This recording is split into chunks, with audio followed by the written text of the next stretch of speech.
I'm going to go to every road game, no matter what, like whether I'm playing or not. The basketball community was left reeling after breaking news emerged just moments ago.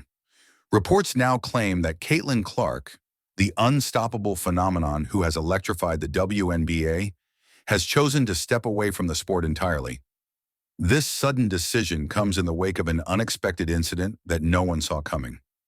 Was it a deeply personal crossroads, the mounting weight of criticism, or quiet tension behind the scenes?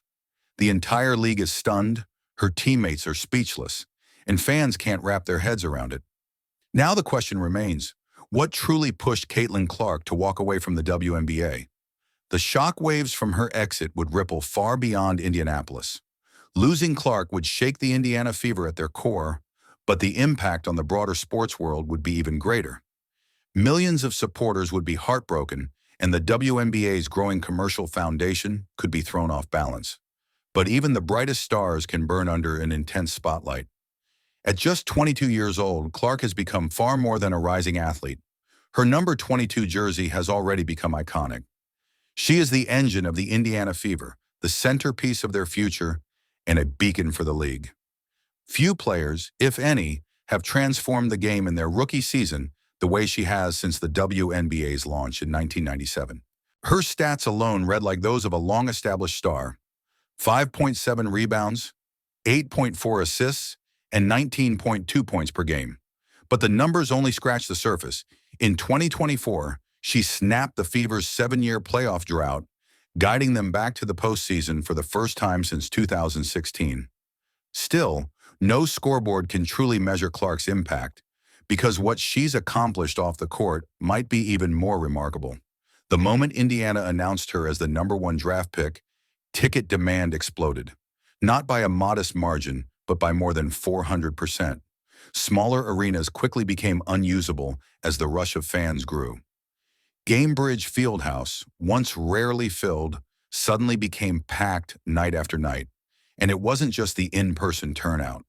Every time Clark suited up, TV ratings that typically hovered in the low hundreds of thousands shot past 1 million, with several broadcasts surpassing 2 million viewers. Milestones women's basketball had never seen. She didn't just elevate the WNBA, she turned it into a cultural phenomenon. Corporate America took notice as well. Sponsorships rolled in rapidly, many crafted specifically to tap into Clark's unmatched star power. These weren't the usual small-scale partnerships that had long defined women's sports. They were major deals, new revenue streams that simply didn't exist before her arrival in Indiana.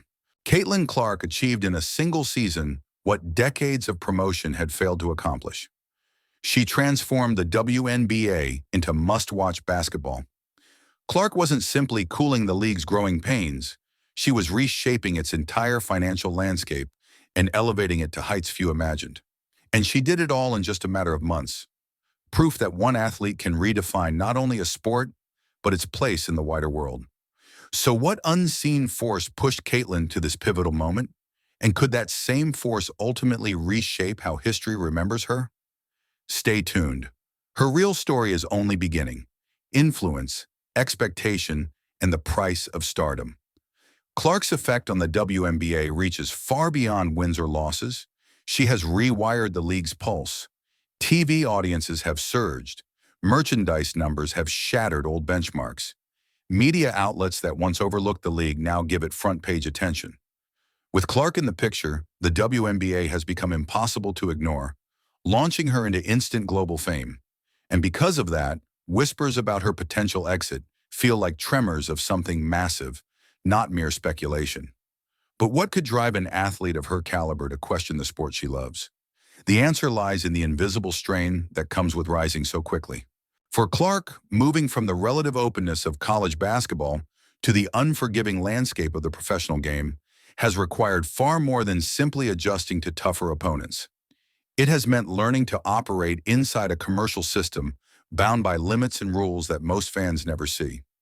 Even with Clark's massive cultural pull, the WNBA still functions under a salary cap that feels outdated. The maximum a player can earn, around $250,000 a year, pales in comparison to the millions the league likely generates from her popularity. Under WNBA rules, her rookie-scale contract locks her into the Indiana Fever through restricted free agency and team-controlled options. These protections, meant to stabilize teams, unintentionally curb player movement. In other major leagues, athletes routinely voice frustration through trades, free agency, or renegotiated deals. Clark has far less flexibility. The same rules designed to preserve parity would keep her from changing her situation, even if she ever felt undervalued or stuck.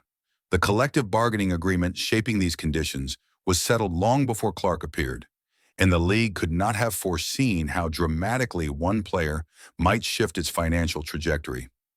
Now, those old financial frameworks no longer align with what a superstar of Clark's magnitude brings to the sport. Behind the cheers, sellouts, and record-setting broadcasts lies a quiet, complicated imbalance, one between what she gives the WNBA and what its structure allows her to gain in return. And that gap extends well beyond compensation.